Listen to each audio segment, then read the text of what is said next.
Le lendemain de ma nomination, la feuille de route a été de continuer l'excellent travail qui avait été commencé par mon prédécesseur, accélérer l'exécution des projets, conformément aux exigences de son Excellence le Président Macky Sall, pour soulager l'ensemble des populations en ce qui concerne l'assainissement, mettre en place une équipe performante pour regagner la confiance des partenaires techniques et financiers. Ensuite, en interne, travailler sur une réorganisation de l'ONAS. Donc ça a été les 3 piliers. Accélérer l'exécution des projets, mettre en place une équipe performante et retravailler dans la structuration de l'Office de l'assainissement du Sénégal. Ça a été ça les 3 piliers sur lesquels j'ai travaillé depuis mon arrivée. Et je pense que les choses sont en train de se mettre en forme. L'ONAS a une mission de service public qu'on peut résumer de façon très simple. Par rapport à notre signature, l'assainissement pour un meilleur cadre de vie. Ça veut dire permettre aux populations, aussi bien des zones urbaines que des zones rurales, parce qu'il y a maintenant un élargissement du champ d'action de l'ONAS au monde rural, c'est permettre aux populations d'avoir accès à un assainissement important. L'assainissement a toujours été, je dis bien négligé dans certains pays, pas le Sénégal. Les investissements sont importants. On s'est toujours concentré à l'hydraulique, l'eau. Et on a toujours mis l'assainissement de côté, qui a été toujours le parent pauvre. Mais l'État du Sénégal a une vision différente et des investissements très très importants sont mis en œuvre, justement pour nous permettre à l'ONAS d'exécuter correctement ses missions. C'est ça. Une mission pour que les gens puissent avoir partout un assainissement qui puisse leur permettre d'avoir un meilleur cadre de vie. Il y a eu beaucoup de problèmes dans le passé et je pense qu'il y a des améliorations significatives. Tout n'est pas encore fait, bien sûr, mais je pense que nous avons fait des avancées très très importantes. L'assainissement collectif, c'est ce qu'on appelle tout à l'égout. C'est ce que vous avez quand vous avez chez vous, vous tirez une chasse. L'assainissement autonome, c'est quand vous avez une fosse et que tous les 2-3 mois, les gens viennent vider la fosse. C'est ça la grosse différence entre les deux. Vous avez des villes qui sont très importantes, comme Kuala Lumpur, la capitale de la Malaisie. Vous avez beaucoup d'assainissement autonome et ça fonctionne correctement. Et je pense qu'on se trompe souvent en mettant l'accent essentiellement sur l'assainissement collectif, qui est un gros problème dans nos pays. Le vol des plaques, l'utilisation des canaux pour en faire des dépotoirs, les gros problèmes d'inondation que nous avons, et les problèmes de maintenance que nous avons à l'ONAS, c'est essentiellement dû à l'assainissement collectif.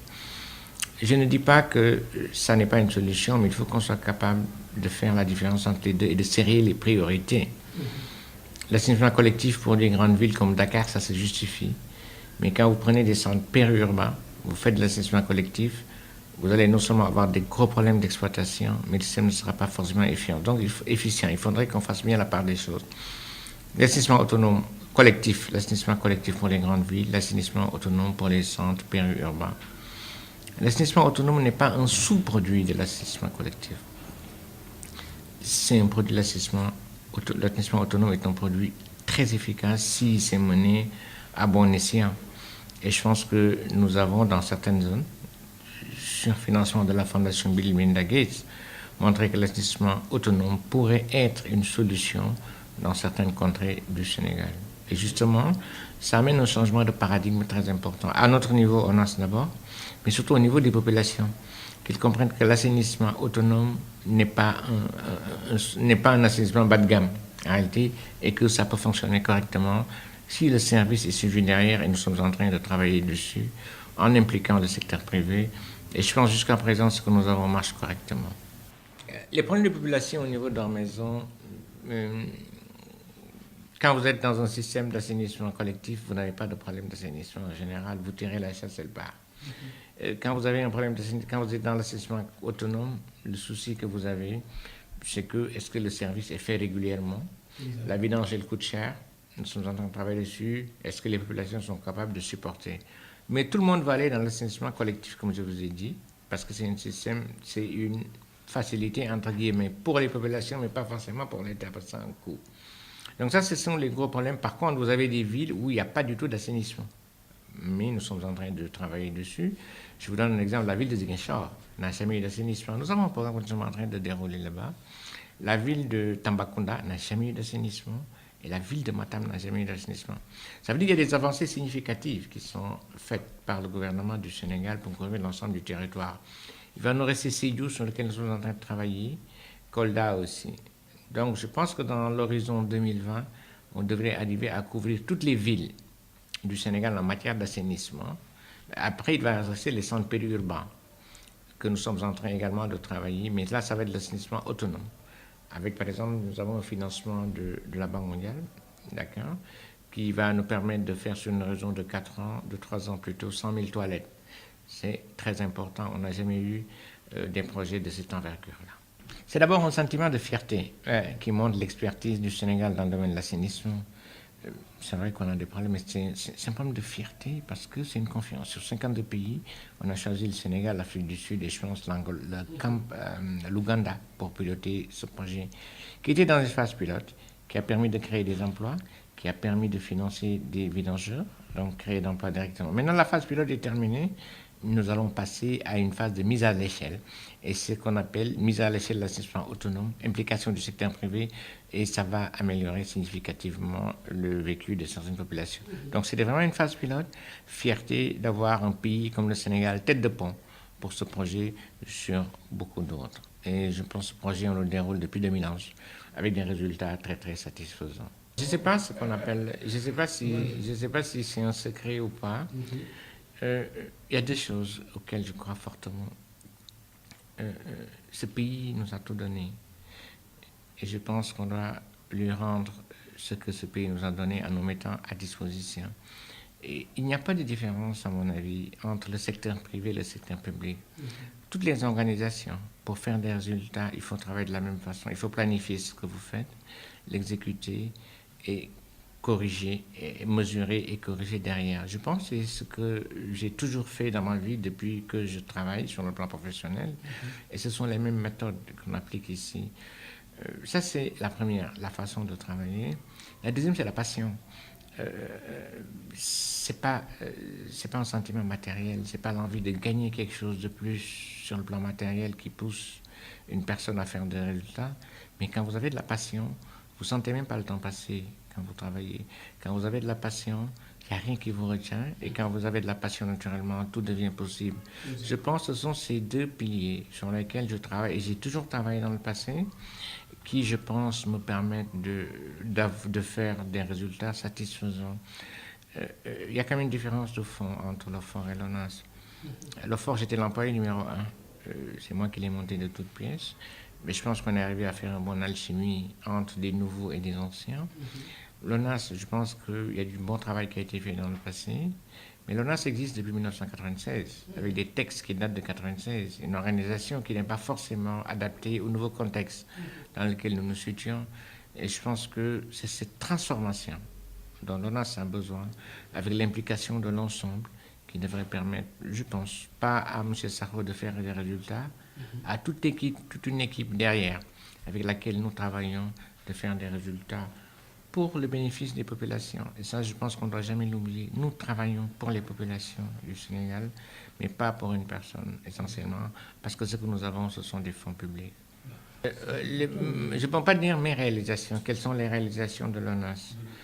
Je pense que nous sommes arrivés à quelque chose de très important, à rebâtir la confiance vis-à-vis des bailleurs de fonds. Je pense que ça, c'est un élément essentiel que nous sommes arrivés à faire. Je vous donne un exemple, c'est l'exemple de la baie d'Anne. Nous sommes arrivés à boucler le financement sur 3 mois. Parce que derrière, il y avait des gens engagés. Pas forcément M. Sarko, mais il y avait une équipe engagée qui en voulait, qui montrait qu'on pouvait arriver à ça. Le deuxième point, c'est que nous sommes en train d'exécuter les projets aujourd'hui. Il y a un projet qui traîne un peu, c'est celui qu'on appelle les 10 villes, mais je pense qu'on va y arriver. Donc nous avons une feuille de route aujourd'hui, nous avons une visibilité parfaite de tout ce que nous faisons. Et je pense que cette année 2018 va permettre c'est une année de réalisation, d'exécution des projets de son Excellence le Président Macky Sall. nous sommes sur la bonne voie et je pense que c'est de là qu'on commencera à partir de réalisation. Mais je pense que la satisfaction personnelle que j'ai aujourd'hui, c'est qu'on a derrière une équipe mobilisée qui croit en elle-même et qui sait que tous les défis peuvent être relevés. Sentiment de reconnaissance d'un travail bien fait, mais sentiment de reconnaissance d'une équipe qui est le personnel de l'Office des forages ruraux avec qui j'ai travaillé. Je pense que je n'ai été qu'un catalyseur de ça, mais le mérite revient plutôt à l'ensemble de mes anciens collaborateurs de l'OFOR, je pense qu'ils ont permis d'avoir cette distinction, donc sentiment de reconnaissance vis-à-vis naturellement du président Mbagnick Diop, mais surtout vis-à-vis de l'ensemble du personnel de l'Office des forages ruraux qui a pu, avec moi, monter un projet, une organisation très très performante en moins de 3 années. Je ne pense pas que c'est ça qui pousse à remonter les défis. J'ai toujours adoré les défis en réalité. Et naturellement, quand vous avez une destination comme ça, vous devenez un modèle. Vous n'avez plus le droit de tomber. Vous devenez une référence. Beaucoup de gens vous suivent. Donc vous devez continuer dans l'excellence en réalité. Mais je pense que dans ma courte carrière professionnelle, j'ai toujours travaillé dans le sens pour donner le maximum de moi-même et donner le maximum de soi pour son pays, pour ses compatriotes. Il n'y a pas de prix à ça. Et je pense que naturellement, si Dieu me donne longue vie, je vais continuer toujours à travailler dans l'excellence. Moi, je suis un enfant de la Médina. J'ai grandi à la Médina. Gueltapé précisément. Là-bas, j'ai grandi. J'ai passé toute mon école, tout l'enseignement primaire au Sénégal. Moi, j'ai eu beaucoup de chance, parce qu'on est très nombreux. J'ai eu beaucoup de chance d'avoir eu des parents qui avaient les moyens d'investir en moi pour mon éducation. Ça, c'est de la chance dans nos pays en Afrique. J'ai également eu une chance très importante d'avoir eu une très belle carrière professionnelle. J'ai travaillé 20 ans dans le secteur privé essentiellement, mais dans des multinationales qui sont les meilleures écoles où on vous apprend à travailler. Ce terme « apprend à travailler », c'est important. Très souvent, c'est pas que les gens ne veulent pas, mais ils savent quoi. Alors que dans certaines organisations, on vous apprend à travailler. Vous avez parlé de succès tout à l'heure, des résultats, et je pense que ce sont ces écoles-là qui m'ont permis d'arriver à faire des résultats probants. Mais comme je dis une fois encore, c'est difficile de parler de soi. Mais je pense que j'en suis arrivé, c'est pas que je suis meilleur aux autres, mais c'est parce que j'ai eu beaucoup de chance. Beaucoup de chance dans la vie, ça n'est pas autre chose. J'ai grandi à la Gueltapé, j'ai joué au foot, j'allais me baigner à la mer, j'ai tout fait. Mais vous savez, il y a des éducations qui vous forgent. Il y a, dans certains quartiers de Dakar, quand vous y grandissez, je vais vous dire que vous n'avez peur de rien. Ça vous force, ça vous donne une très grande personnalité. Mais je pense que tout ça, c'est beaucoup de chance. Malheureusement, aujourd'hui, beaucoup de ces valeurs, le culte du travail, ont disparu dans ce pays-là. Le message fort à faire passer aux populations pour l'hivernage, il est dommage dans ce pays, il est dommage qu'au Sénégal, que l'on fasse un raccourci en confondant assainissement et inondation. Ça n'a absolument rien à voir. L'assainissement, c'est un meilleur cadre de vie. C'est permettre aux populations d'être dans des conditions de vie optimales, c'est les protéger pour la santé. Maintenant, l'hivernage. L'État met chaque année 1,5 milliard sur des programmes hivernales. Je ne dis pas qu'il n'y a pas eu d'amélioration, mais nous connaissons les mêmes problèmes. Chaque année, nous faisons des curages de canaux. Chaque année, on poste des gens. Chaque année, nous avons des inondations parfois. Mais c'est dû à quoi? Ce n'est pas la faute de l'État. L'État fait les investissements qu'il faut. C'est dû à un problème de comportement citoyen. Quand les gens volent les regards, quand les gens transforment les canaux d'eau pluviale qui doivent servir à évacuer les eaux pluviales en poubelle, quand les gens mettent dans les canaux tout ce qu'ils ont à la maison, mais quand il pleut, mais naturellement, nous allons avoir des inondations. Aucun gouvernement ne peut, à lui, tout seul, régler les problèmes des inondations si le Sénégalais lambda ne change pas de comportement. Ces ressources financières que nous mettons chaque année, nous en avons besoin pour mettre ailleurs. Nous pouvons en avoir besoin pour mettre l'assainissement dans d'autres quartiers du Sénégal. Mais il faudrait derrière que les gens puissent avoir des comportements citoyens, que les gens puissent sauvegarder le bien public. Mais tant que ces comportements, vol de plaques, transformation des égouts en poubelles, on se branche de façon clandestine sur les réseaux d'eau pluviale, on aura toujours des problèmes. Et c'est dommage, mais je pense que ça, c'est un appel très fort que je lance. La saison des pluies va venir avant la Tabaski.